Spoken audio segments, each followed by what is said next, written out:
think you know what time it is. It's time for WeatherBrains, the weekly show all about weather. This is the pre-show, magical time of the program where we do three things. We share boring personal stories, humorous anecdotes, and we say outrageous things. And this is where we attempt to get all of our guests on the line. And we typically spend about 15 minutes doing this. We start the show at 30 minutes after the hour. So if you're looking for the beginning of this, just move the little scrub button over there at the bar about 15 minutes, and we should start approximately on time tonight. It's Monday night, the 21st of January. And this part of the show is not on the podcast. This is exclusively for those that dare to watch on the YouTubes. And Bill, welcome to the show. Thank you, Dr. Spence. A pleasure to be here. Check your mic.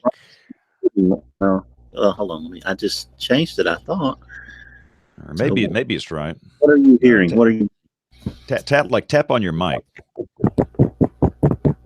That it? I think that's it. Looks like your bandwidth's constrained for some reason. You got that big pipe now, don't you? Well, supposedly. Let's make sure that it's on that. Yes, it is. So you never know. Maybe it's me. It could be me again. Got a new MacBook Pro. Got all kind of cool stuff here. First time I've used the camera on Hangouts on the new computer. Looks good. I'm using a lot. The Apple Store really quick. I had to buy one for a new employee today. Had to go over there. You drop some money really fast on a MacBook Pro.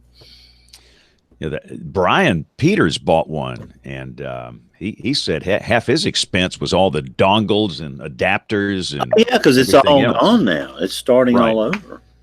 So, I have an $89 port replicator. I have, a video adapter, a C to B USB changer, new chargers.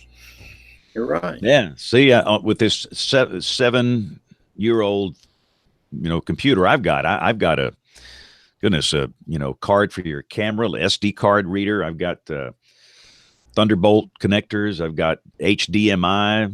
I've got obviously USB 3s on here. I got everything I need. So I will run this until the day it dies. Oh yeah, and it'll be a long time till it does. Yeah, but typically it's remarkable to go 7 years. The battery still holds a good charge. I just need it to run 2 programs a day, 2 keynote presentations for schools a day, 2 a day. Doing fine with that. And the other thing's the drive. It's a solid state drive, and these things don't last forever. They're not designed to do that, and it's not had a hiccup yet. So I don't want to jinx it, but it's cooking with gas. It runs just as fast as the day I bought it. And of course, it will not run the next generation of the operating system that comes out later this year. Really? But it's. I think this will be kind of put out to pasture, and they won't support it anymore. They want you to do what you did. They want you to go down and buy a new one. But I'm not going to do that. It's like cars. My junky Toyota has 220,000 miles on it, and I refuse to get another one until the day it stops running. So we'll see what drops dead first, this MacBook Pro from 2012 or that Forerunner out there from 2009, I think. Yeah, mine's a 2009, and it still drives like the day I took it off the showroom. Yeah, man. It's starting to ugly out a little bit, now, because it's like you drive up and, so what is true. In our age, we're not in to pick up babes at the, McDonald's parking lot. I just need transportation. So not about babes, it's about clients, Span. Yeah. Okay. All right. So everything before the question mark, right, James? What? That sound good? What do you mean? Everything before the question mark? That's my new saying. Everything before the question mark. All right. Let's see. I'm getting an unacceptable code 504. It's going to be an untracked email, whatever that means.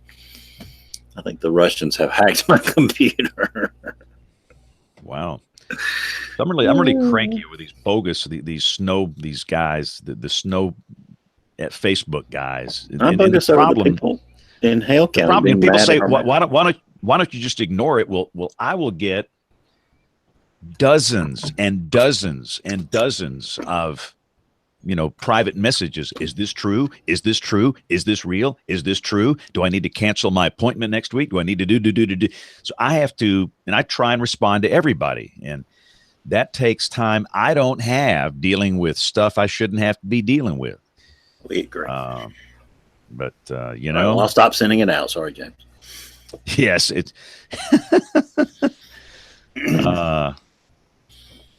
it's revoked. It is just 78 people on the blog now. You've been talking about snow again? No, we can't control it. We know it's always going to be there. But what we're trying to do is ask people not to share it. And what's really amazing about these sites, of course, they're never, they forecast snow 1 to 2 weeks in advance all winter long. They pick up some, map that they don't even understand, and they'll throw it up there. And a big 8 inches of snow coming here in 2 weeks. 8 inches of snow. Get ready. Oh, it's not a forecast. It's just a model, but get ready. Yeah. And what happened, of course, these things never happen. The events never happen. But what's the strange thing I don't understand, maybe Kim can help us, a social scientist, their followers develop literally a religious zeal toward these creators of these bogus sites. And if you even suggest that they shouldn't be posting snow maps 2 weeks in advance, they will attack you. They will attack you hard, come after you with just nasty, vulgar profanity. They've attacked my church's Facebook page from one of these sites. I'm kind of tired of these crazy people. It's getting old. Why they have these, it is a feeling of religion, the followers that they have that follow these people. And I know that they're hearing what they want to hear. And most of their followers love snow or hurricanes. They want exciting weather. They want it. They don't want to hear from some old guy like me that says, nothing's going to happen. No big deal. And whether it's true or not, it doesn't matter. And they will follow faithfully. It's almost like I can't use those words, but anyway, it's just strange. It is a very bizarre world that we live in today. It really is. It's really quite frightening. When somebody will get mad because the map didn't have their county listed because of the certain angle that they came after me big time on that. The county that has no name, the no name county. They had hashtags going for it, and I've never posted one of those maps before, and I don't even look at it. I mean, it is so challenging. Because of them, we can't see Mobile and Baldwin County now because of them. So there you go. So one out of the 67 counties in the state didn't have a name in it to identify. And again, I can understand their point. Why our county out of all 67 doesn't have a name. I can understand that, but they was not personal. It just was the software. Somehow we just have to stop being so mean. I know, it's got to stop. And anyway, there's Paul Schlatter. Hello, gentlemen. NBA. Show us your shirt there, Paul. Well, we can't see you now. You're an avatar. Here we go. There we go. Here we go. That's the Nuggets logo. All right. Local team. Heard of them? Yeah. Are they in the Super Bowl this year? I'm just kidding. How do you like my logo here? Yeah, yours is pretty cool. Yeah, mine's working here. I like that. The WeatherBrains hoodie from, I want to say 2014, 15. It's been like a while. Time just flies, I tell you what. This is a good one though. This is really good quality. It feels good. It's warm. So. Well, need it in New York City tomorrow morning when it's 11 degrees when I arrive. Have fun. You're going to New York City? Going to New York City. Yes, but the wind won't be so bad, Bill. It won't? Oh, no, not like today. We had a gust of 43 today, which made the wind chill. That was about the same as us. You see the Mount Washington observations today? No, I should have checked those. Yeah, I agree. They tweeted out late this afternoon. In fact, they showed their instruments there. They were -30 with a wind chill index of -80 and hurricane force wind gusts. Yowza. Just another day at the office for Mount Washington. Yeah, another standard winter day up there. Okay, let's see.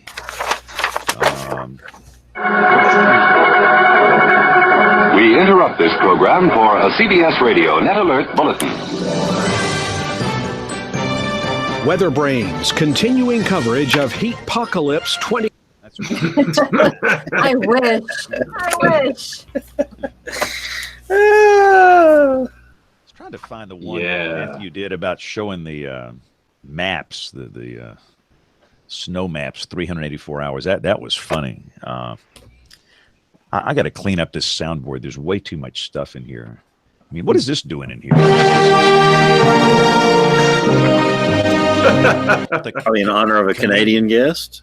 Canadian national anthem. I We mean, did, don't you? We had the toque. We had our toques. Oh, Yeah. that's right. That's right. That was the show. The polar vortex. Hey, in case you're interested, right now Mount Washington's reporting sustained at 87, gusting to 97. Oh, wow. What's the wind chill on that? Is that even on the chart? Yeah, it's -76. Nowhere even near the record, though. Oh no, you got to get below 100. Yeah. Oh. We're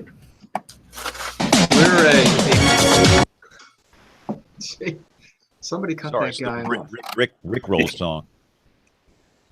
I'm looking at my thermometer right now. It's a balmy 13.8. Before I came in here, we're at 14. So There you John, go. We're pretty much Hey, right, is it- right in Yeah. Is line. Am I seeing? Is that Greg Fischel I see? Yeah. Can you hear me? Oh Hear ya. yeah. No, This is Loud and clear. the legend. This is really. awesome. Hi, Greg. How are you? I've been called worse. Are you like not working tonight, or are you working tonight? Yeah, I'm that's not doing the 11th anymore, so I'm actually free as a bird. Oh, that would be nice. I need to get your agent's number. Yeah, how'd you do that? Yeah, I Wow. begged for it for years, and they finally gave in. Really? All right, I'm going to Yep. start begging.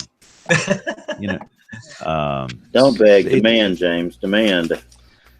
the late newscaster just a struggle anyway. And we got to rethink that whole thing because people know what the news is. They know the weather, they know the news, they know the sports.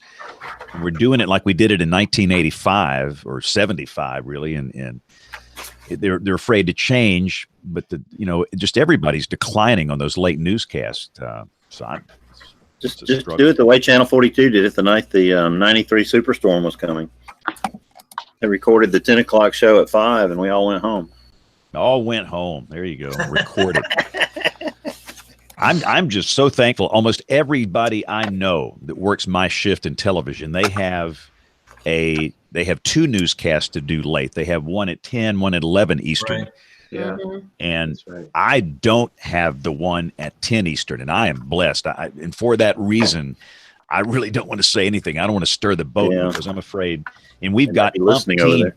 Yeah, we own umpteen channels here. I mean, we have that they could do that in a heartbeat if they wanted to, with all these channels we have here. And somehow we have avoided that, and really, that slot performs pretty well in this market. And really, just one. I think one station is the Fox is the only one that does a newscast at that hour, and it performs very well here. So I'm surprised we have not. So That's all the people that have to get up in time to watch the 4 o'clock newscast. They have to go to bed. yeah, I was going to say Nate Johnson could vouch for this, but I would go home for dinner and fall asleep in the chair and then realize, oops, I got to, get myself up and go back and wind and stay at the station till 2 or 3 in the morning writing shell scripts. And it just never worked. The older I got, the harder it got to do that. I feel your pain, brother. And by the way, let me welcome our television. Speaking of television, let me welcome our television audience. It is 30 minutes after the hour, so welcome those of you watching on local television. We're about to start the show here in just a momento. In fact, I think we can start the show now since I think the gang's all here. Is Nate going to join us? Bill, do you know? I thought. All right. Well, anyway, let's get. Troy's having trouble getting in. He says it's saying, "Please wait." He has been invited, so hopefully he'll make it happen here in a second. Let's get these recorders going. Let's have. You came in. You had to come in, Paul, through the invite that I sent, though, so it worked. Yeah, it worked. I did too, Bill. Okay. All right. Good. All right. So here we go. We're going to start the show in 5, 4, 3, 2, 1. This is WeatherBrains episode number 679 for the 21st of January, 2019. It's the weekly show that's all about weather. Can't believe we've been doing this show 679 episodes, Aubrey, and you've been on a whole bunch of them. How are you doing? How cold is it in Harrisonburg? It's so cold. It's so How cold is it? So cold. We're at Dr. John and I were just chatting that our temperatures are pretty much right in line. We're at 14 degrees. Forecasted about 4, our low for tonight, but at that's least about right. So last night we had, like a feel like temperature of like near and below 0 with the wind. Tonight it's just going to be near and below 0 without the wind. So that's kind of what I said on air tonight. So true. So, Dr. John, I need a New York City forecast. Could you prepare that sometime between now and the end of the show? Well, sure, Bill. Let's see what I can do for you. Hey, Dr. John, I've got the Horseshoe Curve now, a rail cam that's there. Boy, it was snowing to beat the band at the Horseshoe Curve last night. That was pretty cool. Yeah. We didn't By the way, Bill, Dr. John is a consultant. He'll be sending you an invoice for that forecast. That's right. Fair warning. Well, I'll just send him back some WeatherBrains bucks to pay for it. It'll be there you go. Yeah, and see, Kevin Silly has not said a word. Are you ill? Quiet? He's waiting. He's Cranky? lying in wait. Just listening. So what's on your mind? Just say it.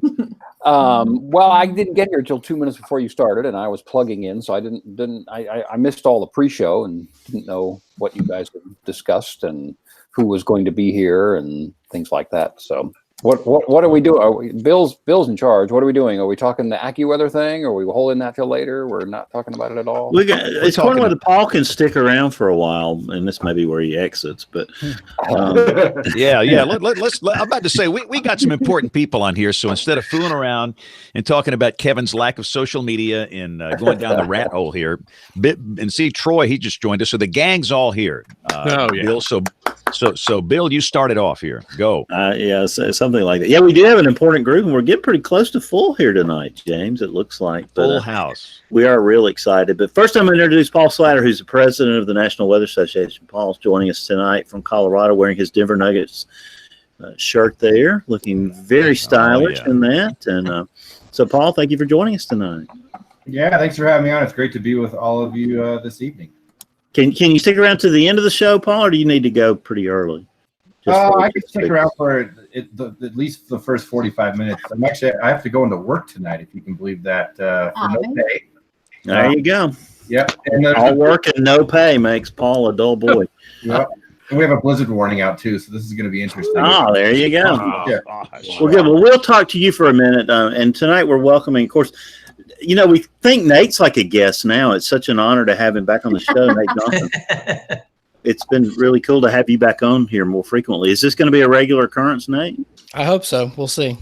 We had shifted you off the email list there. For I know. I was starting to feel left out, but the kids and everything. I think we finally gotten kids in a sort of a bedtime routine that will allow for me to participate more frequently. Yeah, when James said he started to say he can't believe we've been doing the show 679 shows, I thought he was going to say we've been doing it 679 years. It does feel that way for sure. Give or take a few. Yeah. And tonight's main, attraction is Greg Fishel. Greg, it's good to have you back on the show. So it's good that we got you for the whole show tonight. This is always fun, and it's a momentous day in Raleigh weather history. No, tell us about it. 34th anniversary of 9 below 0, which broke a record that has stood since February of 1899 by 7 degrees. Wow. Yeah. That's right. I remember reading about the 1899 Arctic outbreak. That was quite a doozy. Greg, were you on television back then? I was. Yeah. See, I was going to say, I was on television down here. I figured if I was on television, then you were probably on TV up there. So it makes sense. And Brian Peters was at the at the Weather Bureau. Yeah. The Weather Bureau. That's right. Yeah, the old Weather Bureau. Yes. Yeah, he was at the regional office in New Amsterdam or wherever New York City was called back in the day. Can I tell you guys about one thing I remember about that event? The day before, on a Sunday, we had a wave form on the Arctic front, and we got a couple inches of snow.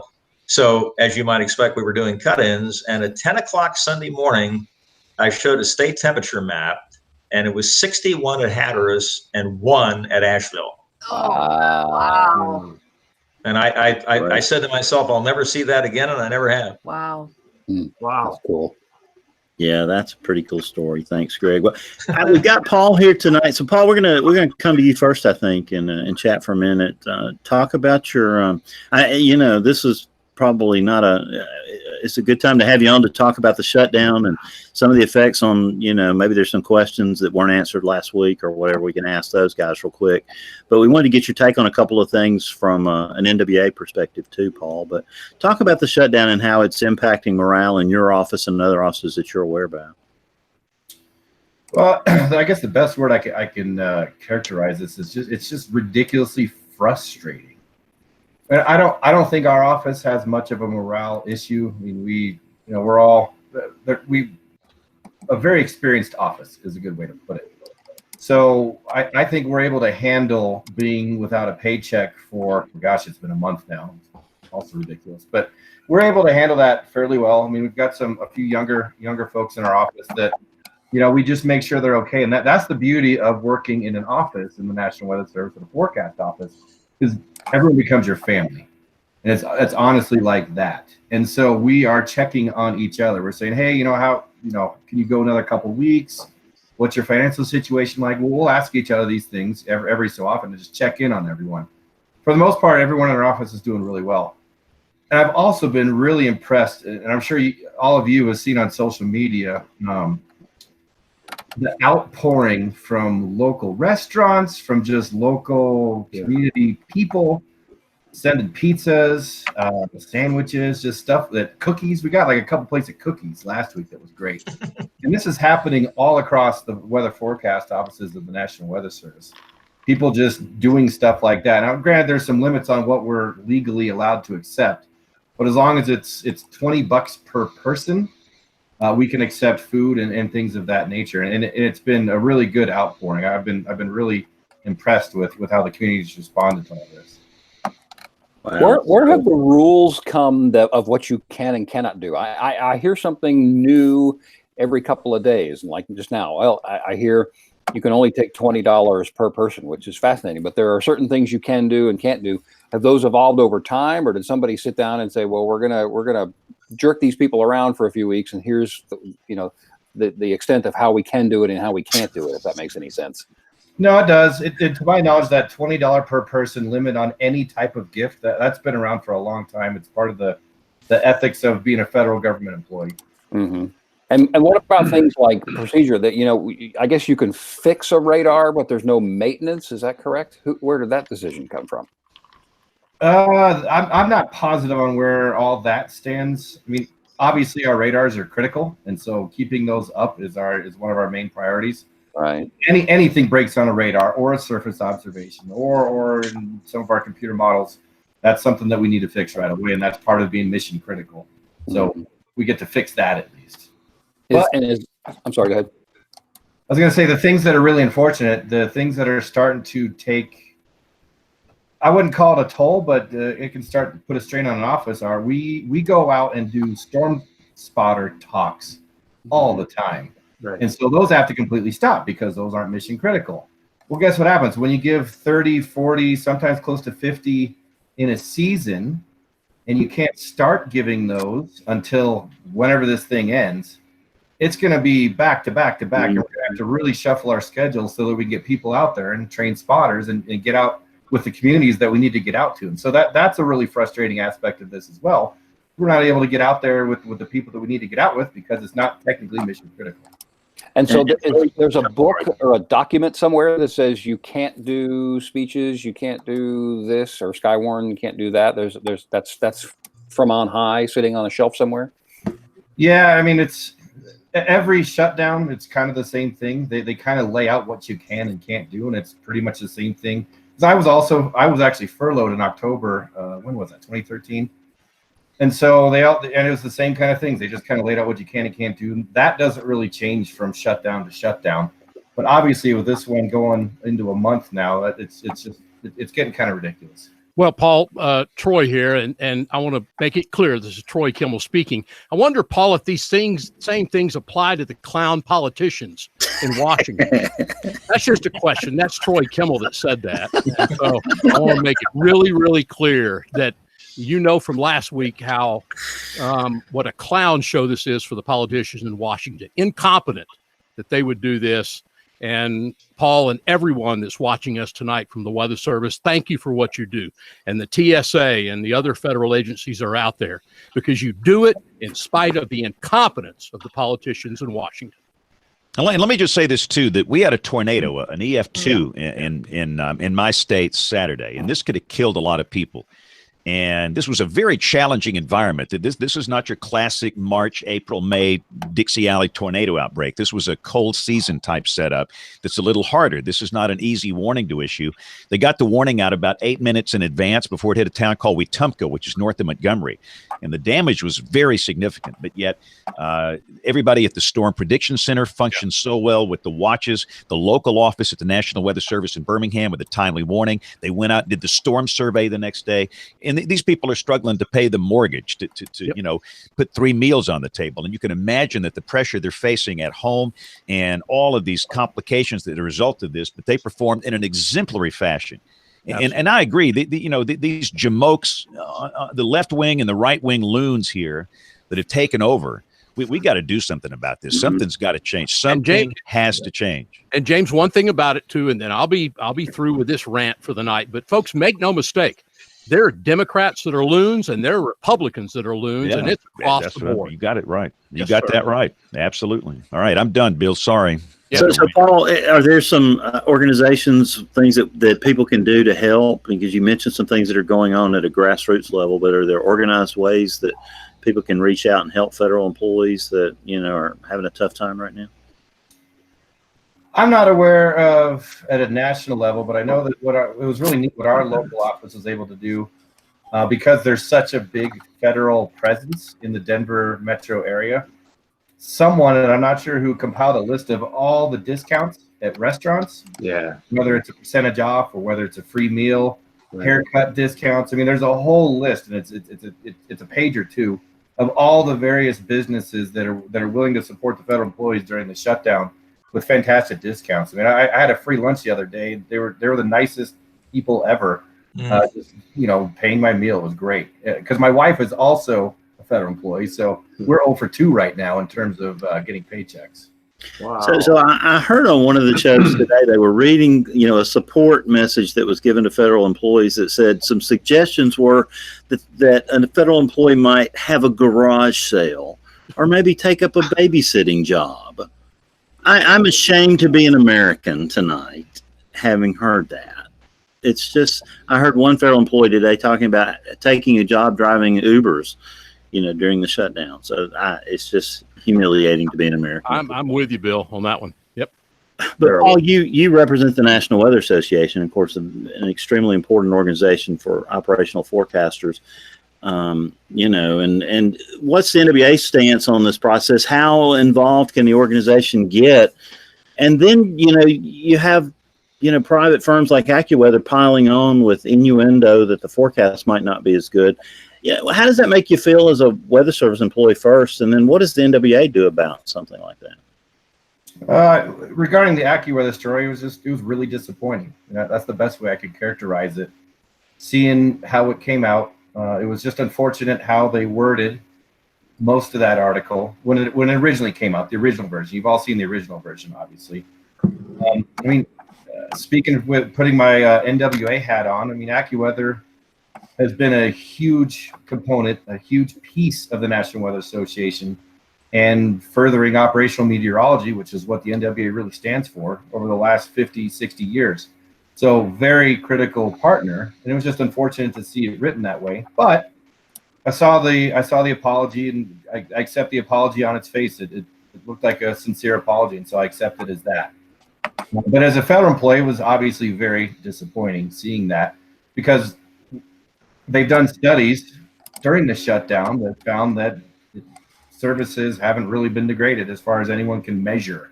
And I know, coming from my office, we have not, in the Boulder office in Boulder, Colorado, we haven't noticed any degradation. We've certainly taken care of our partners and life-saving mission as best as we can.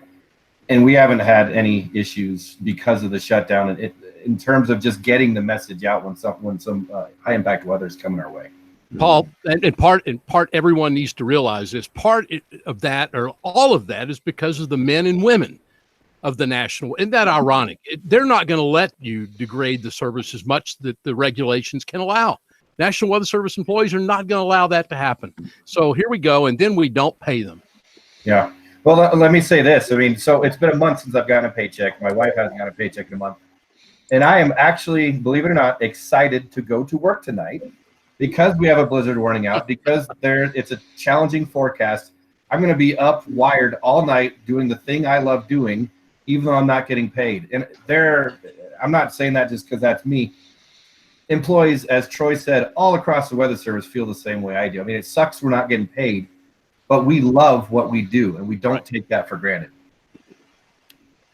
Does it eventually hurt recruiting, though, in any way, Paul? Do you think does all this, bad news that's out there make it harder to get a kid to, look at the National Weather Service as a viable career alternative for the future? I can't imagine this being a good thing in any way, shape, or form for the young up and comers that want to get into the field. It kind of upsets me a little bit that we are where we are now. And I didn't have to go through the same thing when I was a young meteorologist getting into the National Weather Service. It was considered a really stable, secure job, and it still is until we go through something like this that we're going through right now. So I think it could be a little bit of detriment in recruiting talent into the National Weather Service. But I think once this blows over, hopefully we return to normal in terms of just getting the right people into the National Weather Service and doing what we love doing. Hey, Paul, first of all, let me extend my gratitude also to you and all of your colleagues for the work that you do. I'm concerned that at some point, and we don't know when that's going to be, but at some point there may be a number of people who will say, I'm close to retirement, I'm done. I'm not going to deal with this much longer. Or new employees have said, this is not what I signed up for. I can only take this so long. And there might be some employees in between who've got tuition payments to. Mm-hmm.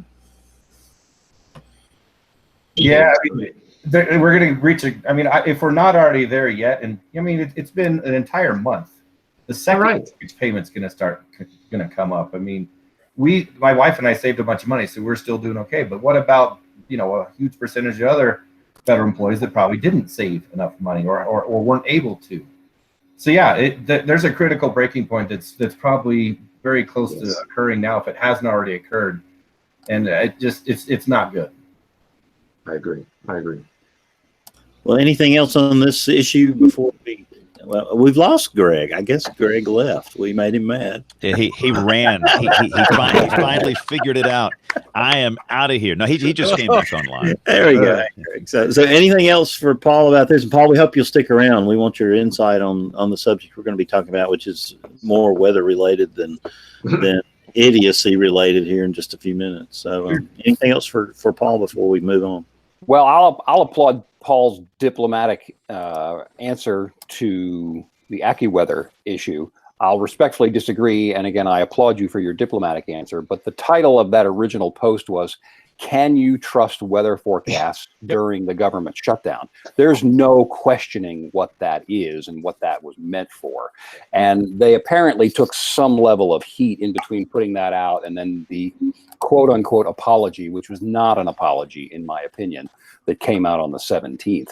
I found it really disturbing that their apology says, yada, yada, yada, despite not being paid, continued to issue life-saving weather warnings to protect people and property across the country. I think there's a glaring omission that they continue to provide forecasts as well.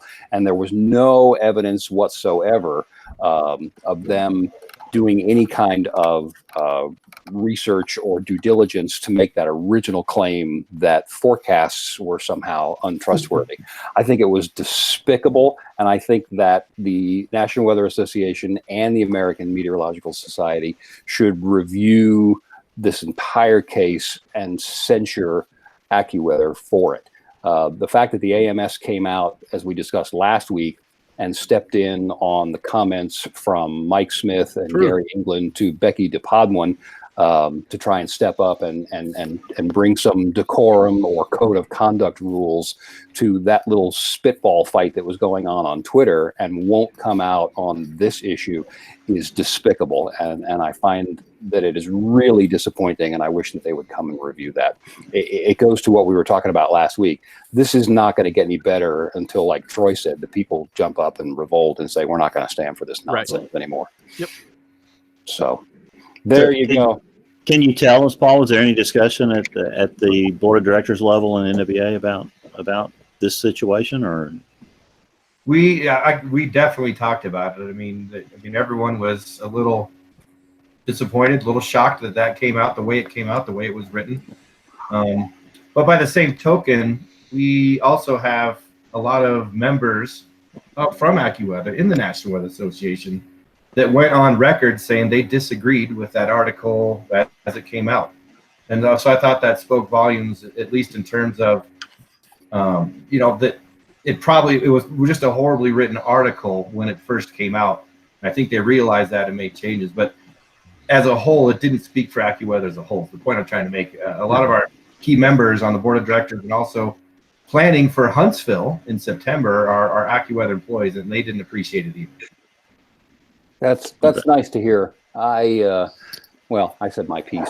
I think that they've hit a new low in a series of lows over the years, and that now that in the age of social media and how information flows, that we should all be remembering this intently and not forget it the next time they decide to pull a stunt like this. Agreed. All right, enough of that. Greg Fishel, we got you on the screen now. We're going to hold on to. We got two of you on the screen, as a matter of fact.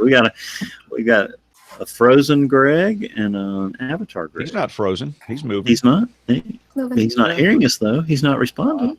You can do that on the computer. Can we hear Greg? Oh, we're seeing every third frame. Oh my goodness. All right, Nate Johnson. Nate, get your buddy some bandwidth over there. Come on, man. This is like the legend. I don't work there anymore. I'm trying to figure out where he is. In North Carolina, it shuts him down. Yeah, trying to figure out where he is. I mean, Nate, look like you got a gigabit going with you. I mean, you're full quality and all that. I mean, just gorgeous. And we're getting one frame per 10 seconds with Greg. I don't know what's going on where he is. Is he home, or is he at WRAL? I think it looks like he might be at home. Okay. Well, old people like us, we still use bag phones and 1200 baud modems. So, it might be a case of just that. Who knows? Suspended animation. I don't know. I don't know if we're going to get him here or not. But Nate, this show was your idea. Greg. Just blame him. Can you now? I just told him to turn the video off. Yeah, so we can at least hear him. That's a good idea. Yeah, if we can just get the audio, we'll be fine. Because again, about but 3 to 4 people Nate. listen to this show. What are we talking about tonight? This is a really cool topic we're bringing. Yeah, the goal is to talk about ensembles in computer modeling and how they are the future of numerical weather prediction, and how we use ensembles to not just get a forecast, but also to talk about it on television. I think that's the thing that Greg is on. Hold on just one second. I want to talk about the probabilistic outlooks too. how we communicate risk 2 days in advance and 4 days in advance, and ensemble forecasting and using probabilities instead of verbiage. There's all kind of interesting stuff to talk about with Greg, because Greg's very passionate about this. Yeah, and I think one of the things that Greg's done is really be a pioneer in using some of these techniques on television. This has been something that we've been using in the meteorological community really for many years now. And Greg is a big believer in this as a way forward, and has been trying to find ways to get it on television. And there's a couple of different challenges there. There's obviously the communication challenges. How do we present a forecast that includes uncertainty information and do it in a way that doesn't feel wishy-washy or like we're taking a step backward? We are adding value to the forecast. This is not we're trying to hedge our bets or whatever. No, we're adding value to what we're giving to people, but trying to find a way to communicate that in a way that makes sense to people and allows them to use that information to their benefit. That's number one. Before we can have that conversation, we have to figure out how to get this stuff on television in the first place. And that's been a whole other thing, a whole other challenge with, getting these data products, working with the vendors to get them on television. And Greg, sounds like we've got you back now. Yeah, we got him back. So I don't know for how long, but so tell us about your interest in ensembles and why you're so passionate about getting them on television.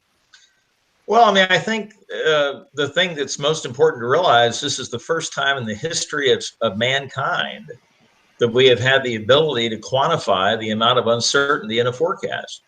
And the National Academy of Sciences, which I'm told is made up of some fairly bright people, put out a statement in 2006 that any weather forecast that is not accompanied by a level of confidence or uncertainty is invalid.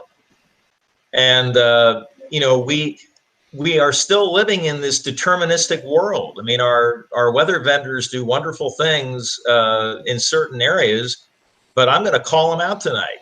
WSI, in this regard, you have failed the broadcast industry. Barron, you have failed the broadcast industry in this regard. And I've given talks at AMS conferences about this for years. I've had one-on-one conversations. Everybody pays me lip service, but nobody does a damn thing about it.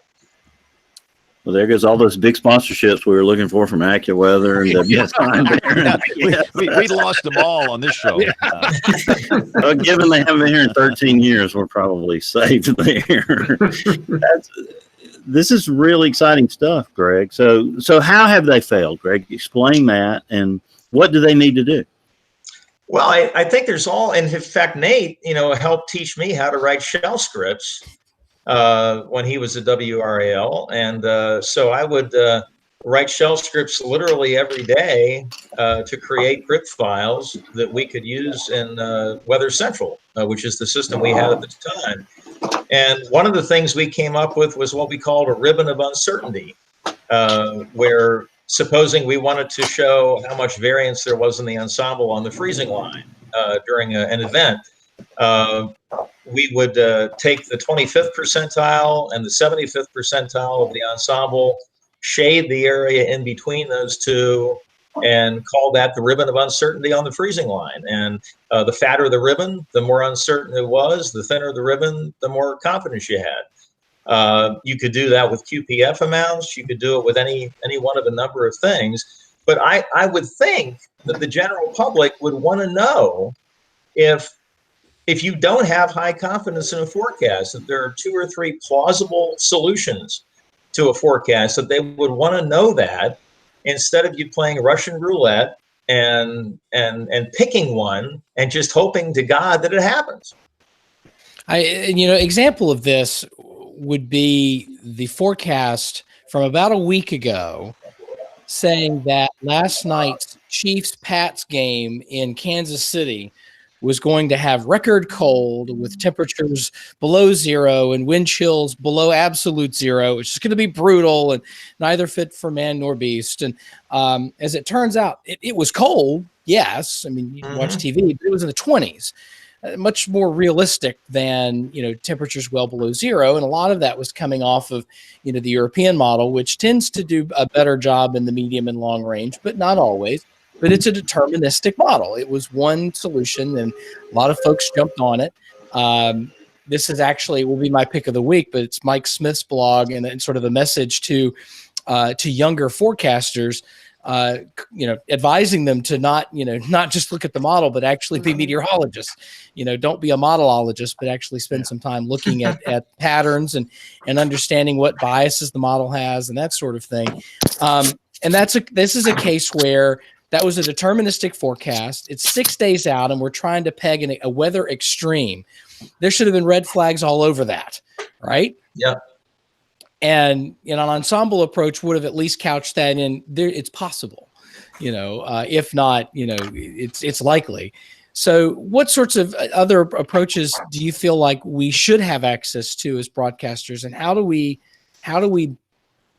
put this on television in a way that makes people see the value in what we're doing? Well, Nate, you and I both know Gina Esco very well, and she does some incredible work in terms of how to communicate weather information and other types of information to the public.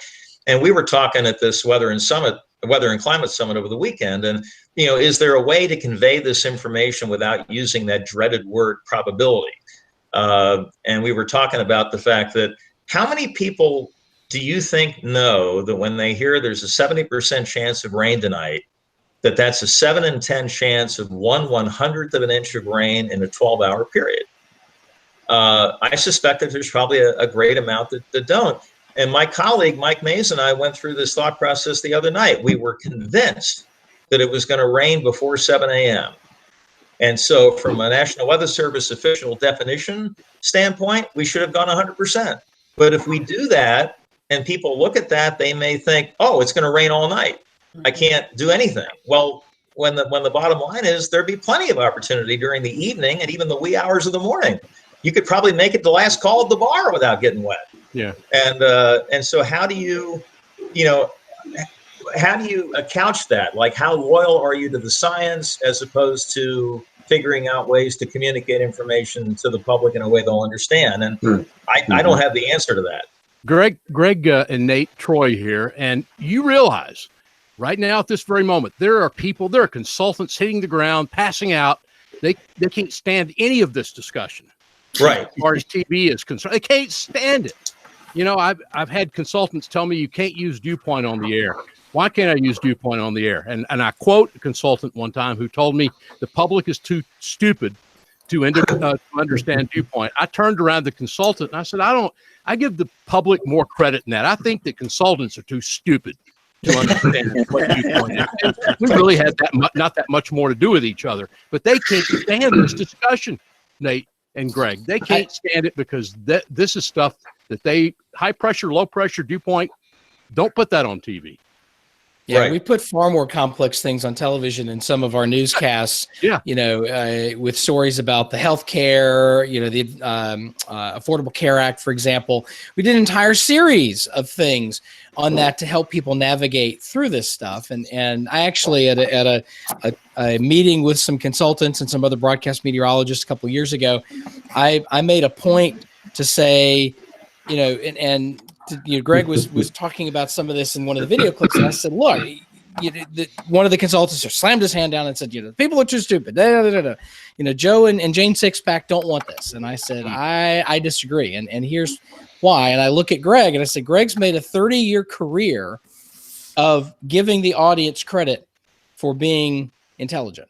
And he's built a career on it, and it has worked because the audience, wait for it, is intelligent. Now, they may not be, meteorologists. They may not have PhDs in atmospheric science and CBMs and CCMs and everything else, but they are intelligent people. We're talking to our colleagues and neighbors and friends. And when you treat people and give them the benefit of the doubt, but translate things in a way that makes it relevant and connects with them, it can be very effective. And I think Greg has done, again, he's a 35-year career built on this. And in this market, you wouldn't dream of talking about a humid day without talking about the dew point here. People would, and the other stations in the market have responded to that. So I think that speaks to the benefit of that. I see two challenges. I see two challenges here. One would be there is a vast majority of the viewership that's deterministic in the way they approach things. I think the second challenge is that most people do not understand the difference between uncertainty and confidence. A forecaster can have high confidence, but still be uncertain in the forecast. And that's because one would see a spread in the ensembles. I think those two challenges still provide a great area for development in terms of this use of ensembles, which all of us agree that's how you forecast. But conveying that information is a huge challenge. Right. And I've often wondered, and this follows up on Nate's comments, why should public TV have a monopoly on education? And I don't think that anybody, certainly not me, claims to have all the answers on this, but I'd at least like to see some effort. Like why isn't this talked about more at AMS broadcast conferences? And why isn't like one of the vendors? I mean, I've told them both this. I mean, there's a great opportunity here to really stand out in the field and come up with some unique ways of trying to convey this uncertainty. Maybe some of them will fail and fall flat on their face, but at least we need to try. And I think another piece of this from our standpoint is, you have to at least on television, you got to choose your battles. If you go on every day and you say, well, we've got a 60% chance of a high temperature above 75 and a 53% chance of a high above 80, at some point, it doesn't really matter, and I think on a regular day in, day out basis, when you're forecasting highs in the 50s, 60s, 70s, even 80s, it doesn't really matter. The uncertainty is negligible in terms of impact. But where we have to pay attention to this is when the uncertainty of the meteorology results in an uncertainty in the impact. And if we have a situation where that's the case, then those are the times where you need to dip into that and start explaining things and explain the different scenarios and why. The thing that frustrates me sometimes is that people will say, well, this model says this, and this model says this, and this model says this. We'll see what happens. That's not how it works.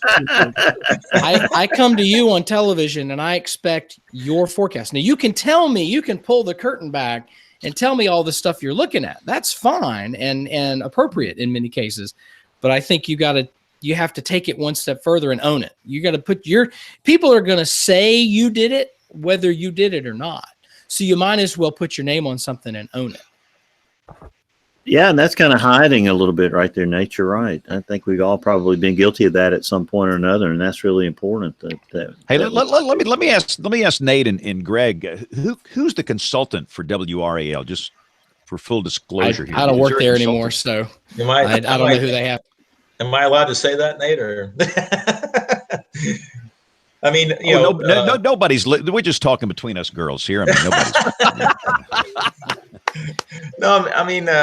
It's Maggot, and I'm not really sure I want to blame them, for any of this. I mean, I really think it's more of the broadcast industry needing to take the lead on moving from an old status of the science to a new status of the science. So I don't really, want to throw this on them. Well, and nobody wanted an iPhone until Steve Jobs walked out on stage with one. Right. And I think this is not to say that probabilistic forecasts of snow events are the new iPhone, but I do think there's, we don't necessarily know what we want until somebody shows us, oh, this is a new and better way. And I think this is where, I give Greg a lot of credit for really trying to drive this forward. And we put some things on TV at WRAL when I was there that I think we put on once and we looked at and said, that didn't really work very well. Let's not do that again. But there's some other things where we put them on TV and through, Greg's shell scripting, and we're running stuff through, we're downloading ensemble members and pushing it through GEMPAC and, creating grib files and then, hacking the back end of the system to read them and that sort of thing. We've been doing that for 20 years now, Fish. Getting these graphics on the air so that we can experiment and you bring people in And that's the interesting thing, is that I think that's what the consultants are starting to tell us we have to do now. Because if all we're doing is running through the minutes of the previous meeting with the highs and the lows, and here's your rain chance and an icon, and that's it, I can get that from Siri anytime I want. I don't have to watch television for that. I want to know if Greg was hesitant to mention the name because he knows that they are tracking him. Yeah. Well played. Yeah. In fact, hang on here. I mean, now, WeatherBrains is tracking the tracker. All right, we're not going to play. Almost everybody on this screen right now has a seal or a designation of some sort from one of the two major weather organizations, which Paul represents. And we wouldn't have them if there weren't some component of education probably in the work that we presented to be judged. Would you agree with that, Nate, as a former broadcast chair of the National Weather Association? Yep, I'd agree with that. We have to. So we wouldn't have our seals if we weren't doing that. So yeah. Talk about some best practices, Greg. Nate, built it up real big here that, you guys have done some amazing things. So share some of them with us. What are some best practices that have worked for you? Well, I mean, one of the things we did back in this past December, and unfortunately, I'll just be honest, with the WSI system, it's not nearly as easy to do this as it was with Weather Central. But I still ran the shell scripts, and I picked out 7 cities in the DMA. And I went to the WPC website where they have all the percentiles for their QPF and snow forecast.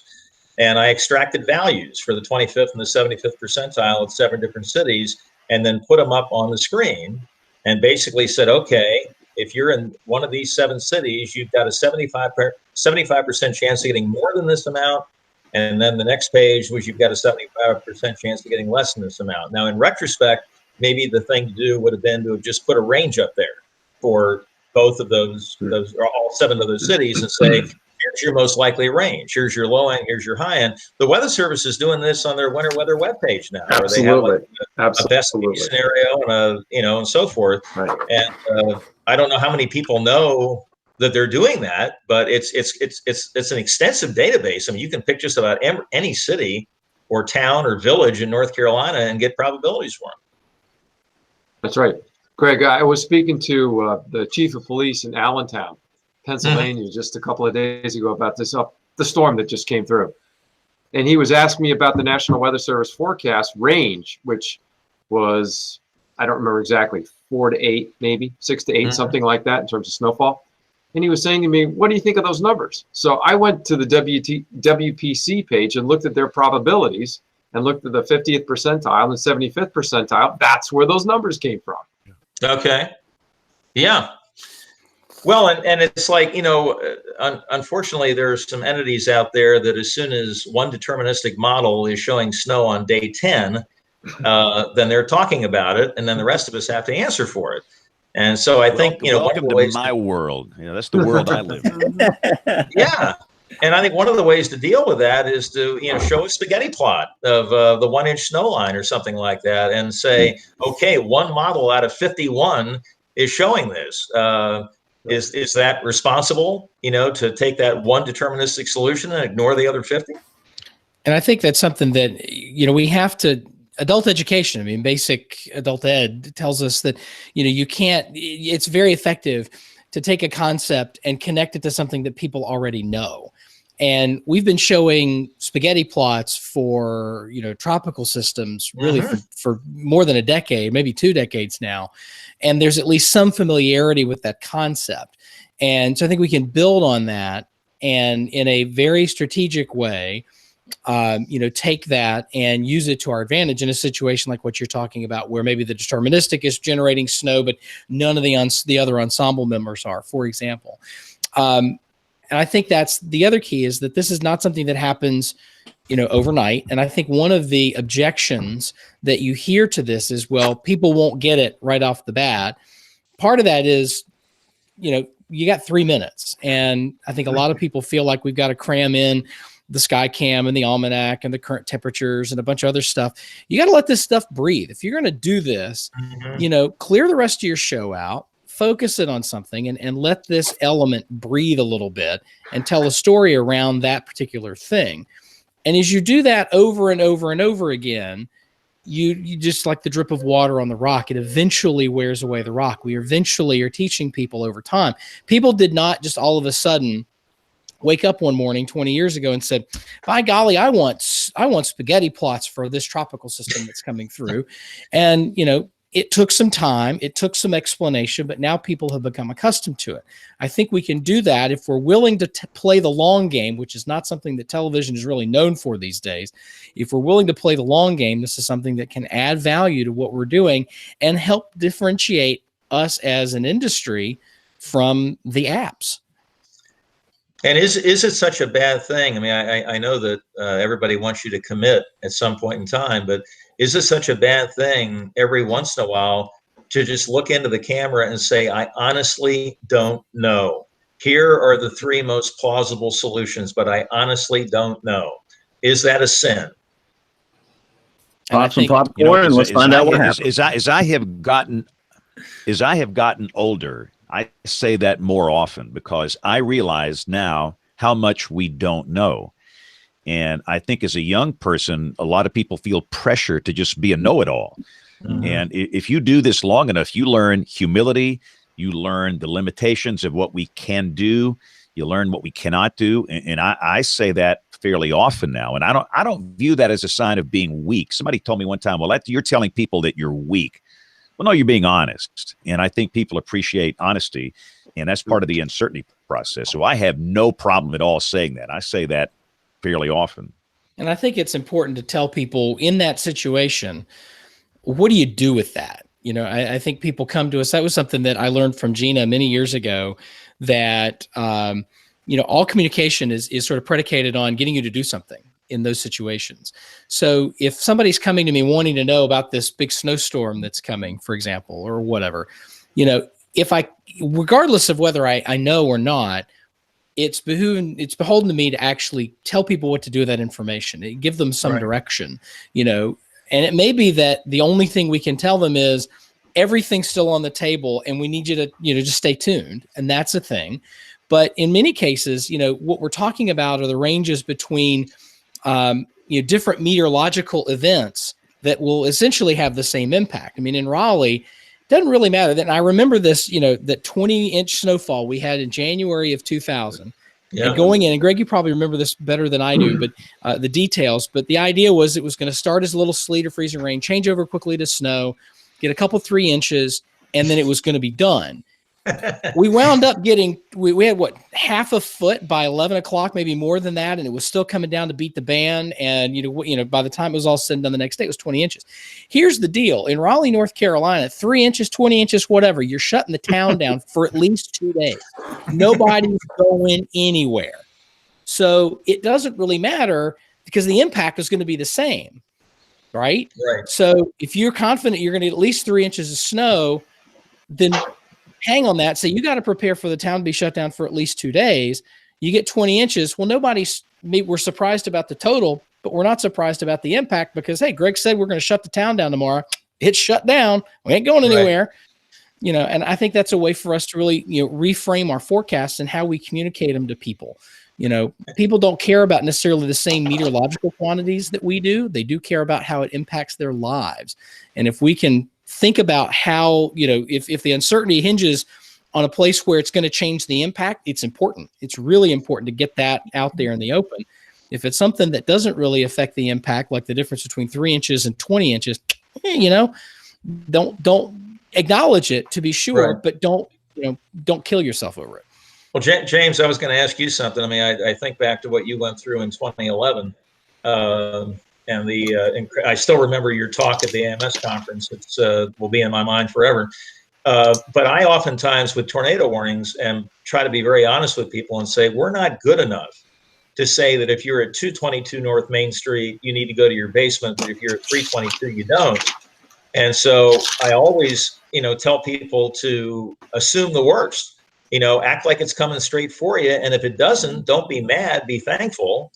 And I sort of kiddingly say, and I mean this very sincerely, not in a sarcastic sense, that you just spent 20 quality minutes with your family that you wouldn't have had without that tornado warning. So, something good came out of it either way, But again, I mean, I wish we were good enough to do that, but I don't think that we are, at least not in most cases.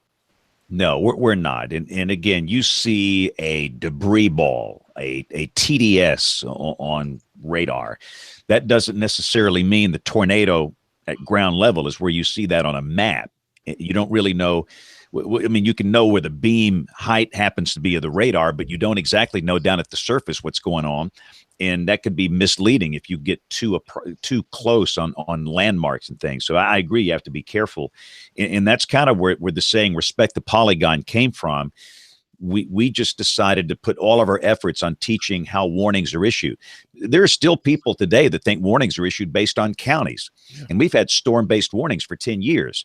And so the idea is now that if you're within one of these warning polygons, you do something.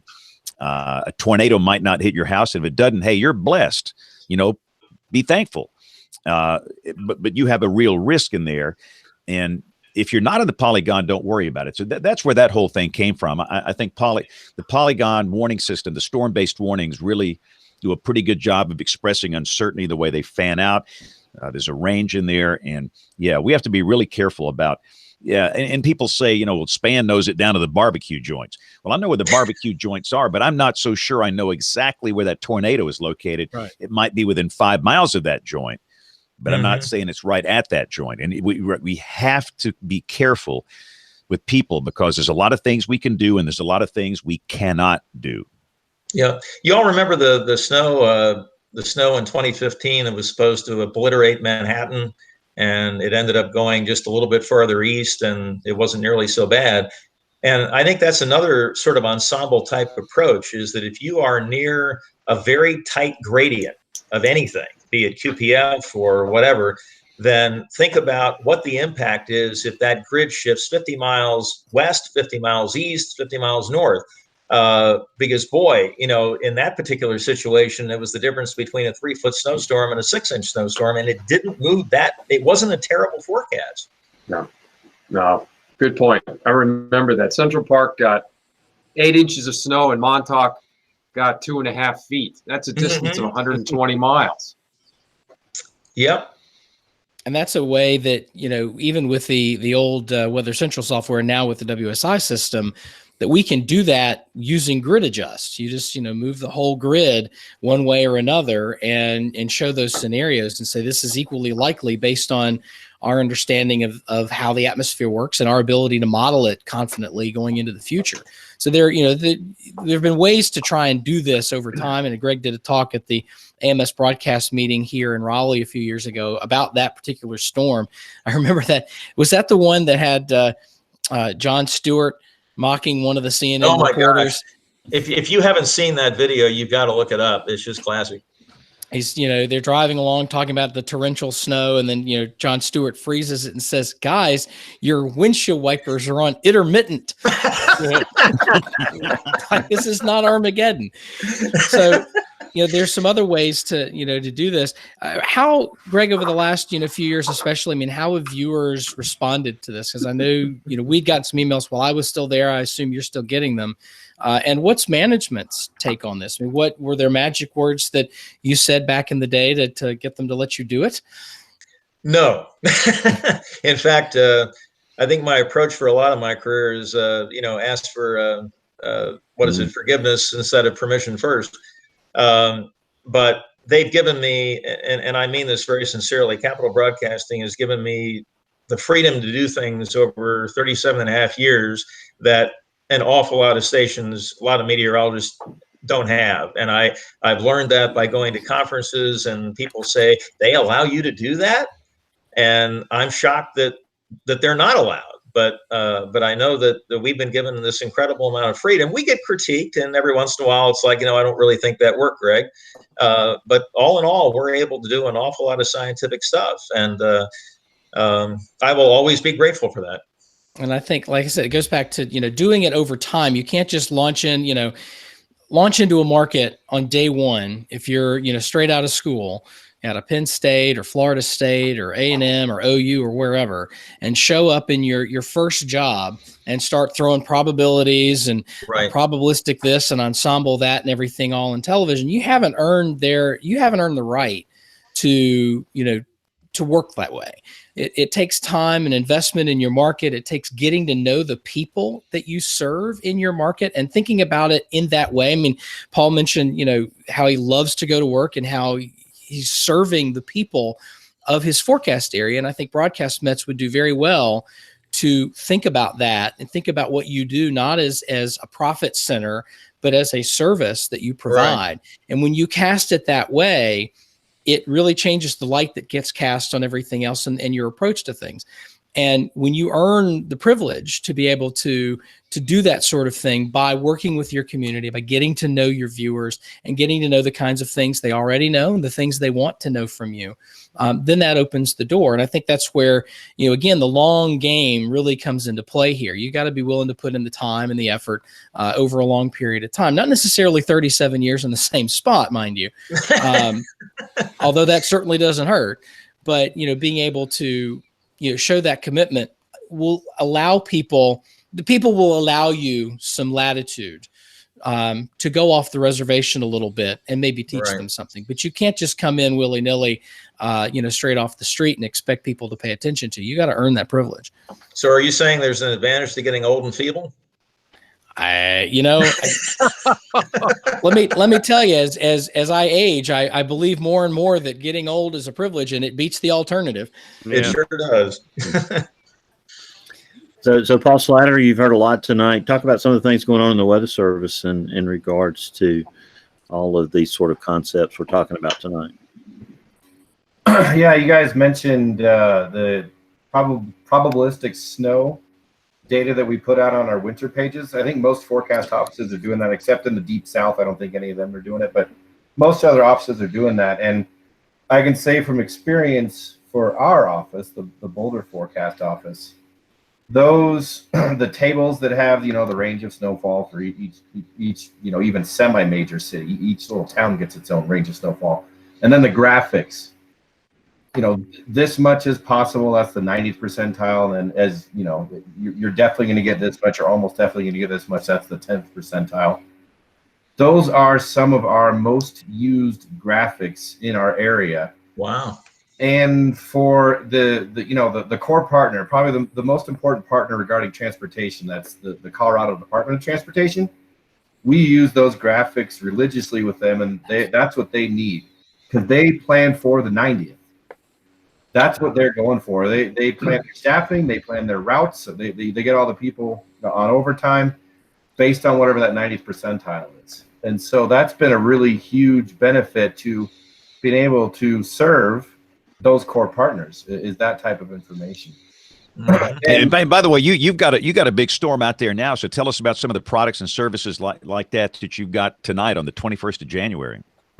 Yeah, and some of the things we've been doing, we do a tailored slide deck for the Colorado Department of Transportation, where it zooms into the 90th percentile max wind gusts in each of their service areas. So wherever they have their teams centered, we focus on that area for them across the whole state of Colorado. We tag team with the Pueblo and the Grand Junction office to provide that information.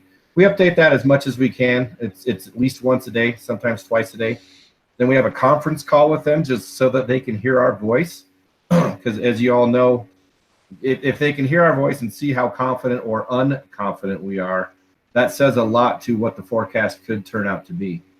Yeah. And then just our partnership with the media in this local market. I mean, we're not the best at communicating these types of things, and we can't get the message out to everyone that we need to get it out without the help of the media. So we'll use NWS chat quite a bit, and our local media partners are really active in that, which is great. And so we'll send out chats in there, saying, hey, it's looking worse than it is now. Travel's probably going to be impossible over the Eastern Plains where we have a blizzard warning in effect, and we'll kind of get our confidence in the forecast across to them for that as well. But yeah, we can't do our jobs without the media out here getting the message out for us, because they're so much better communicating than we are. So Paul, you mentioned I'm sorry, James, go ahead. I was going to say, here, I gave one of my, tirade talks at some conference somewhere. I don't even remember where it was, but I think I'm a hypocrite. I'm talking about this stuff and what have I done? So we came back, and here in this market, we have a chat, Weather Service chat on the Weather Service chat server, but it's only for the chief meteorologists for the television stations and the SU, the WCM, and the MIC at the Weather Service. And that's it. It's kind of a closed chat. And prior to big events like a winter weather event or a severe weather event or a flood event, we all gather together about midday and discuss the event. Everybody has a chance to give input and share thoughts. And we're pretty good friends in this market. I know it doesn't work that way everywhere, but the object of the game is by 4 or 5 o'clock in the afternoon, when everybody goes on the air, the Weather Service releases their products, that we're somewhat on the same page. There is a fairly consistent message, not perfectly consistent, but I think that's marvelous. And, back when I was a kid, I had the approach, well, I want to beat everybody. I want to be right, and I want them to be wrong. And as you grow and mature, you realize that what does that serve? I mean, that's, putting yourself on a pedestal. That's just stupid. You to serve the public right, to do this job right, if you have a servant's heart, you really want to work together. So to me, that's very encouraging. So we use Weather Service chat not only during and after an event, but before the event in a small group, in a very civilized way, to exchange ideas and thoughts so we can somewhat be on the same page later in the day. And I love that. Interesting you mentioned that, and this sort of, I wouldn't say a coordination, if you'd call it that. One of the sessions that I was in at AMS a couple of weeks ago that was probably the most fascinating session I've had at a weather conference in a long time was a conversation that included a medical doctor from the Maine Medical Center Research Institute and a public health, a PhD or MD from the University of North Carolina. And it was fascinating because they talked about the, medicine, they have a lot of the same challenges we do, a lot of confidence intervals and, life ranges and things like that. And number one, it was both comforting and disheartening at the same time to hear that they're having the same challenges that we are in terms of communicating with numbers and probabilities and that sort of thing. That people, that's a challenge for them. They haven't solved that any more than we have. And they feel like there's an opportunity for some synergy here between those. But one of the things that Dr. Paul Hahn, who is the guy from Maine, talked about was the notion that, I believe it was him, it may have been so anyway, one of the talks was framing uncertainty. And if it's presented as we all agree that here are the options, and it's put that way, as opposed to I disagree with somebody about something else. Mm-hmm. That first presentation where we all get on the same page and we say, we agree, here's sort of the basic sets of facts, and here's what we read into this, and here's what so-and-so reads into this, that frame is actually, it leaves people feeling more confident and with added trust in the communicator, as opposed to where it was like people arguing over it. Well, I see it this way and somebody else sees it something else, without asserting that agreement on sort of the base set of facts, that actually weakened trust in everybody, not just you, not your competitor, but everybody. And so that there's some value for us in these big events, these high visibility events, to really think about how we're framing the message and not to say things like, to be civil, number one, but to really think about how we're presenting that information and really emphasize what we know and what we agree on. And it may be that we agree that there's uncertainty. That's okay. We're not saying to say there's not uncertainty, but to acknowledge that there's agreement about where the gray areas are. Yeah, can I ask all of your opinions about something? And this is just slightly off the probabilistic topic, but supposing Memorial Day weekend's coming up, and you look on your phone and you see a sun 3/4 covered by a cloud with a raindrop and a lightning bolt coming out of it all 3 days. And pictorially, it conveys the image to you that this weekend's going to be a wet weekend. And then you do a little research and you find out that you've got 42 hours of available daylight those 3 days. And if it rains at your house 5 hours, which is a fair amount, there's 37 hours of daylight where it's not. And are we sending the right message through our icons on the phones and the various apps and even the 7 days on websites and on TV as to exactly how much time is available to do things outside? Do we need to use ensembles to come up with a probability of duration of precipitation? Nobody gives a darn whether or not it's 1/100 of an inch or 3 inches. What they care about, I think, is how long is it going to rain and how much opportunity do I have to get outside and not get wet? You know, we struggle every summer day down here. The icon on your crap app on your phone is the same. It's a cartoon picture of a sun, a cloud, and a lightning bolt, or it might be just a cloud and lightning bolts with no sun. And, every day we have air mass convection here, random air mass thunderstorms. And the odds of any one spot getting wet hover, 20, 30% every day. And how do you communicate that? We have no way of knowing at 7 o'clock in the morning where those things are going to happen at 4 o'clock in the afternoon. No way whatsoever. Maybe a general idea of the best part of the state, but that's a problem with all of us. And I think that's what Greg is onto here would help us in communicating that type of weather, because you're right. It's all about the impact. They just want to know, my kid's got a birthday party outside at a park at 3:30 today. It's going to rain. How long will it rain? Will there be thunder and lightning? These little icons in the summer, they don't work for us. Mm-hmm. Well, James, I know you want to get to the recorded segments. I want to thank Paul for being on the show tonight. I know he's got to go and do some important work tonight. So any famous last words before you go to your forecasting shift, Paul? Not that I can think of. It was a pleasure being with all of you, and I look forward to seeing you all in Huntsville for the NWA annual meeting. Huntsville, Alabama in is it August or September? It's on my calendar. I don't know. September. Third week. No, that's in my backyard up here, so we will be there. And avoiding the shutdown. That's what we do. Let's hope the shutdown is over in September. It better be over with. Yeah, we're in big trouble. But anyway, and I know we've got a lot of folks with early flights. And Paul, we know you got to go. So thank you, Paul, for your work and volunteering your time. Of course, you're volunteering your time now, working your job as the Sioux out in Boulder, but also as the president of the National Weather Association. So and thanks for coming on the show tonight. We know you're busy. So thank you, Paul, and good luck with the blizzard out there. Hope you survive this one. Yeah, thank you. Looking forward to it. It's going to be a fun shift tonight. Yeah, thanks, Paul. Thanks, Paul. Yeah, good to see you. Thanks, Paul. So Nate and Bill, you guys are flying out at some ridiculous hour tomorrow morning, right? The wake-up call is going to be early tomorrow. And Nate just reminded me that he's an hour ahead of me, so he's got me beat anything I say, so I'm going to be quiet. So, but before you guys go, have y'all got a pick of the week, Nate, Bill? Mine is with apologies to Kevin Selly. I know this is one of his favorite folks, but Mike Smith actually wrote a blog sort of on point here talking about the European forecast for the very cold Chiefs game as a reminder, using this as a reminder that we can't just be model readers, that we have to be meteorologists. We need to look at the patterns, number one, but then also know the model biases and recognize that all of these models are like tools in our toolbox, and you have to pick the right one for the job. Yeah. And if you pick the wrong one, the house you build is going to fall down. So pick the right tool and make sure that if you have a nail, that you're picking up a hammer, not a screwdriver. Bill, what you got for us? I'm gonna take the foghorn just because I want you to get to use your really cool soundboard over there real quick. Right.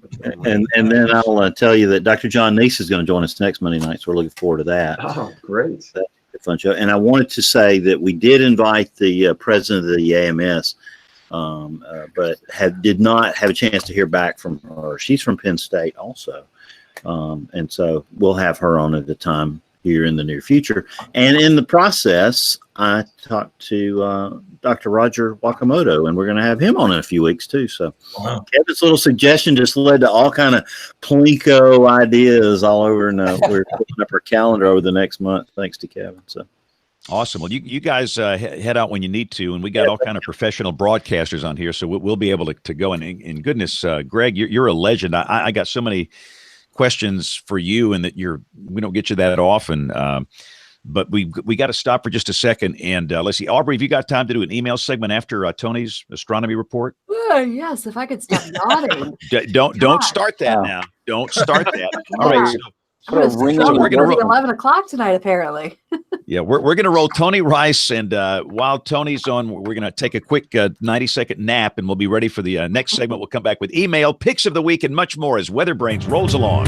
Looking beyond the atmosphere, here's Tony Rice with your astronomy outlook.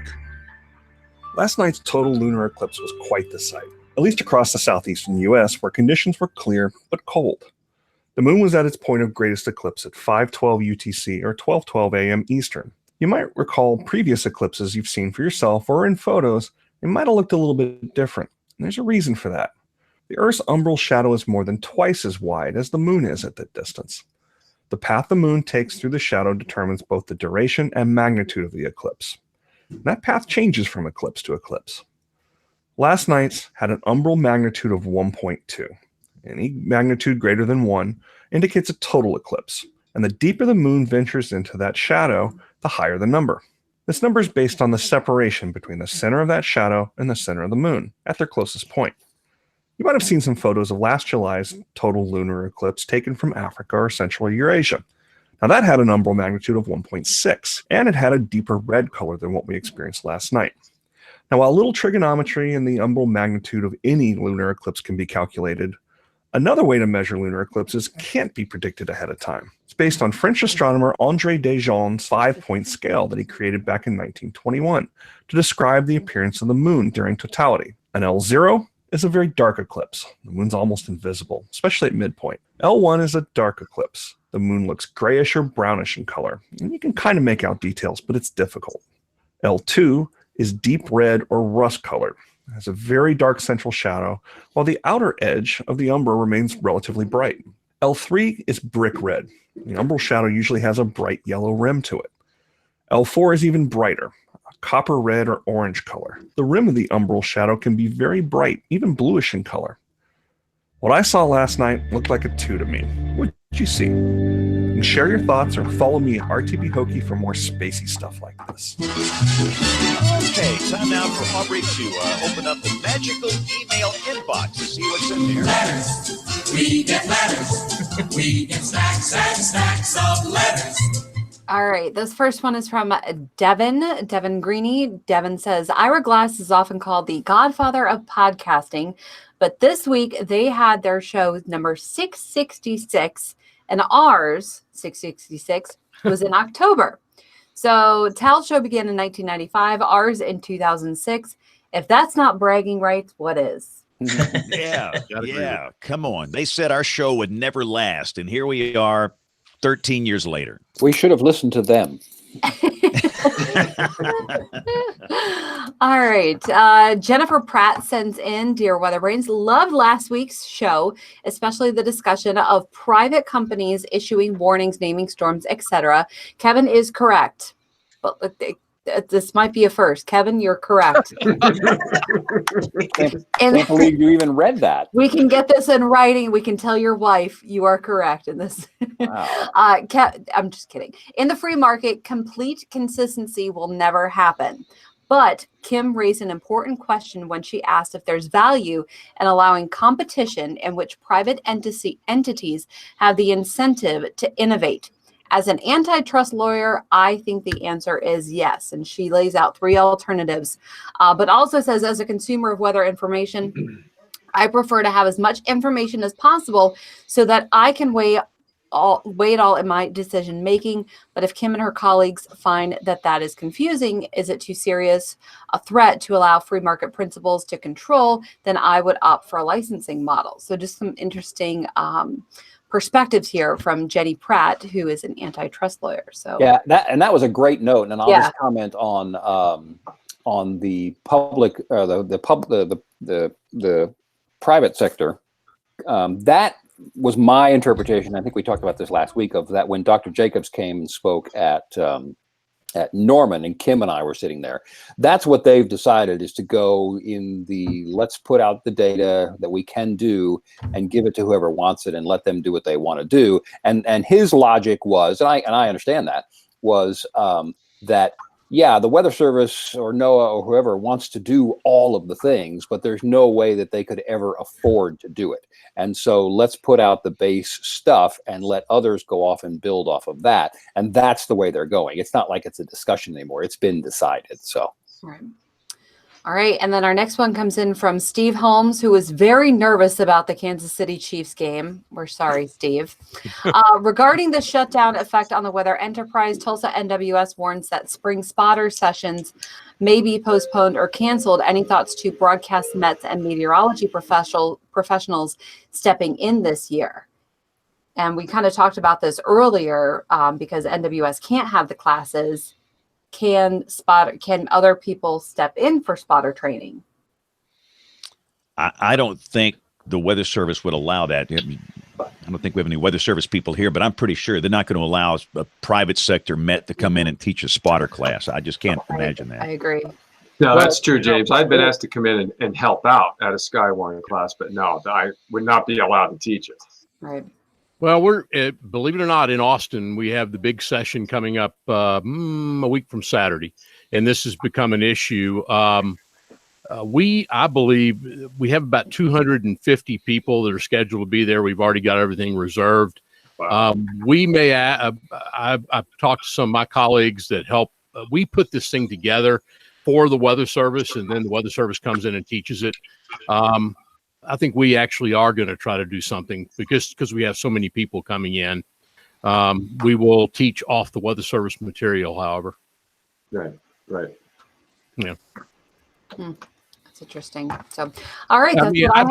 This deal's going to go on for a while, folks, and you've got to worry about the fact that we're not training spotters. Mm-hmm. And if the Weather Service cannot be there, then it may be that we have to start backfilling this a little bit and be more concerned with trying to get those 250 people trained. So while I certainly see the need to maybe pull the NOAA seal, this all gets ridiculous. But at the same time, I believe we have to continue to offer these classes to some degree. All right. Yep. All right, Aubrey. So again, if you want to send Aubrey and the group an email, what's our address here, Aubrey? Email at weatherbrains.com. Email at weatherbrains.com. You can shoot us a line, a guest suggestion, link, topic, and we'd love to hear from you. All right, awesome. Well, Greg, goodness, thanks for coming on the show tonight. But before we go, where's this business going? Let's say a young person wants to do what you did. They want to make a career out of broadcast meteorology, and they are, let's say they're at Penn State or Florida State, whatever. What do you tell them? Where's this business going? Will they have a job opportunity in 10 years, 20 years? You know what's terribly ironic about your question is I just had dinner tonight with a kid who's a senior at NC State in meteorology who wants to get into broadcasting and asked me that very question. And I didn't really have here we go. I didn't have a deterministic answer for him. I had to give him an ensemble Probabilistic. But I mean, I told him, I said, I think there's always going to be a need for a human being to help interpret information and communicate it. I don't know that we're going to be locked into the 6 and 11 template for too much longer. I don't know. But I've always told people, I said, when you're picking a career, pick something you're passionate about, because the thickness of your wallet is not going to make up for you being miserable at your job. Exactly. And so if you're passionate about weather forecasting, maybe I'm naive, but I feel like there's going to be avenues through which that person can pursue that. They may not be the same ones all of us did, but there'll be some avenue there. Now, Greg, can I ask you on that? We've started doing something a little different. Have you guys started doing anything with like Roku or Amazon Fire TV? Or anything extra along those lines? I know the station, has made a lot of things available through those various avenues, and that some of the things I think that we were already recording have now gone out those different paths, almost transparent to us, that we haven't had to do anything. It's all been done for us. But yeah, you're right. I mean, we have to be available on as many platforms as we can, because I don't think anybody knows which platform is going to become the dominant one. Yeah. Our company launched an app called Stirr, STIRRR, I think, maybe 2 R's. But that is for Roku, Amazon Fire, Apple TV, all the over-the-top boxes, because a lot of people are watching 80% of the television on those things, and we have to be there. So, yeah. Well, what's the weather product about it? It's 2 R's. Well, right now, the only thing, it's just simply you can watch the newscast over those OTT boxes, but the next step is developing original content for them. So And how that's that what goes, we're we'll find out doing. in the next year. And that's kind of what we're starting to do now is, and it's really not that much extra work. It goes on the website, and honestly, what goes on the website automatically goes on this OTT stuff. Mhm. So it's really not that much extra work. It's but that's the line of thinking. And you know, And by the way, guys, I'm the lead here. I got to go next door, so I will let y'all close her out. We got to do picks of the week. We'll be done. Thank you again, Greg. Thank you, guys. Thank you. Hey, James. Okay. Thanks, James. and I've got to go do TV too. But my news director, he just said, you know, when he went to go buy a new TV the other day, he's noticing on the box, you know, cord cutting capabilities, you know, that it's on the box, and it's just the new way of thinking, you know, that the fact that they're advertising cord cutting capabilities, you know, that's the future of TV. You know, and I think in some ways we can get into detail using those avenues that we don't have the time to do on traditional television. It's true. Yeah. All right, guys, I've got to go do some TV. And John, you're in charge. Of course, of course. And my pick of the week was a GOES satellite imagery. It's University of, I can't remember, Wisconsin, maybe? Wisconsin, yeah. Wisconsin, yeah, just some awesome satellite. And you had some streamlines up there earlier. And with that high kind of centered over southern Michigan and the Ohio Valley earlier, it really led to some really nice lake effect snow bands coming up from the south, and then from north to south around that high earlier. So some really good stuff. Aubrey, that also is the one where we get the mid-level water vapor imagery. Image so pretty. Oh, I haven't even gotten to that point yet. I stuck on the true color, and I was Oh yeah. I was glued. All right, Yeah, have a good night, guys. Thanks, Aubrey. Bye, Hey, Aubrey. I want just real quick, guys, Greg, and for what few people that left, Dr. John, you made the statement a little earlier, and I'm sitting here. I've written the notes because I've got to bring this up in class and talk about this more. But you said talking about the difference between confidence and uncertainty, and I think that's a profound statement. And John mentioned that earlier, and I'm just bringing it back up. That's become my pick of the week in this program, because I think that is so important. And I know you agree, Greg, that it really, really is. So that's my point. Oh, I guess my real pick of the week, and I haven't even submitted it yet, folks.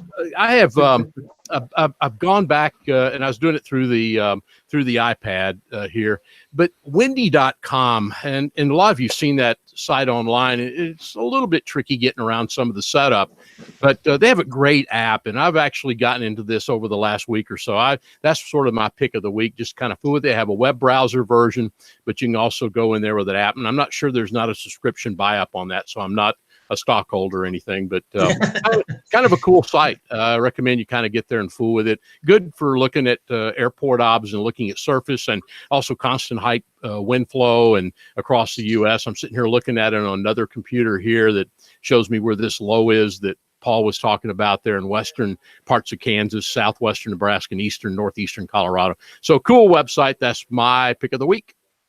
Hey, great. Thanks, Troy. Greg, did you give us one? I don't remember. No, and I'm sort of woefully unprepared. But I was just thinking when Troy was talking about observations and so forth, and Troy, I know you and I have had this talk at many meetings. I'm sitting there thinking, gosh, I wish we had human beings observing snow still. Yeah. You know, I mean, you look at these public information statements and you don't know who's trained, who isn't. The observations are all at different times, and I'm old enough to remember the old snow increase code, how much snow fell in the last hour, how much fell since the last synoptic time, and how much was on the ground. And there's sometimes I sure wish we could go back to that. Well, you know, Greg, and while they aren't always perfect, those airport obs, it's mainly the service level A locations, FAA locations that do it. They still do a pretty good job, but I agree with you, Greg. There's a lot of space between those observations until you get into a major metro area and that sort of thing. And I agree with you. It's the good old days when the obs were all manual. Yep. We're old, Yeah. man. No, Well, Greg. speak for yourself. Oh, yeah. Well, Kevin, you got a pick of the week for us. No, sir. You'll have to foghorn me if Well, I'll close out the show here with my pick of the week, which I just can't get away from our discussion earlier on. And it's the closeout, the shutdown in the federal government. So this is an article that first appeared on it appeared in CNN, and then it was brought in by WTOP, which is in Washington. And the article is How Shutdown Affects Weather Forecasting. And the reason why I picked this, it goes beyond the forecast process. It's talking about the impacts to the modeling center in Washington. It's talking about NSF. It's talking about much more far-reaching implications than just the forecast, which our colleagues are doing a yeoman's job getting it so accurate as they are. So that's really not the issue. The issue goes beyond the forecast. So that's my pick of the week. And John, can I say something real quick? Oh yeah, sure. Go ahead. Yeah, I was just going to say that, and this is a whole nother topic, but my experience with the whole climate change issue made me think about a lot of things that went way above and beyond that issue. And why are we so binary in this country? And I think it boils down in a lot of cases to the fact that we think there's only two solutions to every problem. It's either A or B, and we got to pick one. And we got to start thinking outside the box and realizing that there's C's, D's, and E's out there that can actually appease a lot of people. Yeah. Well, Greg, good point. there's a thing called discussion and meeting in the middle somewhere, and somehow that's become assigned to our history books. Mm-hmm. Yeah.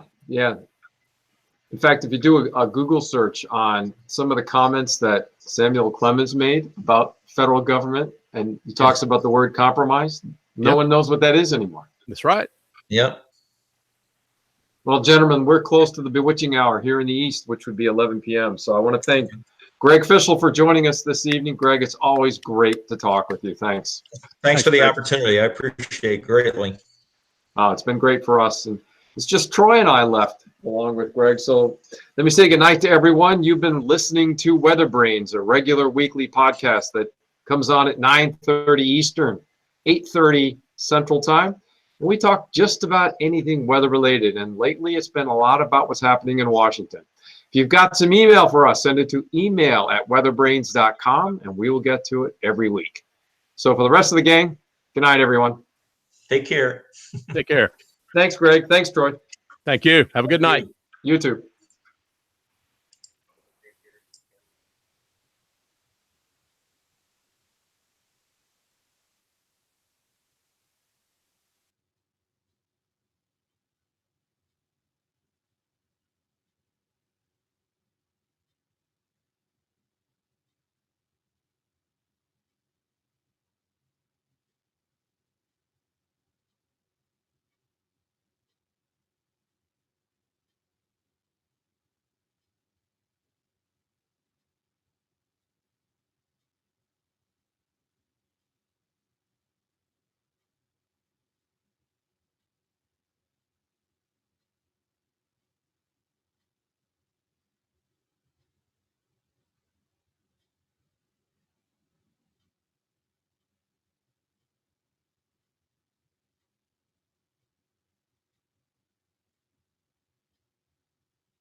All right.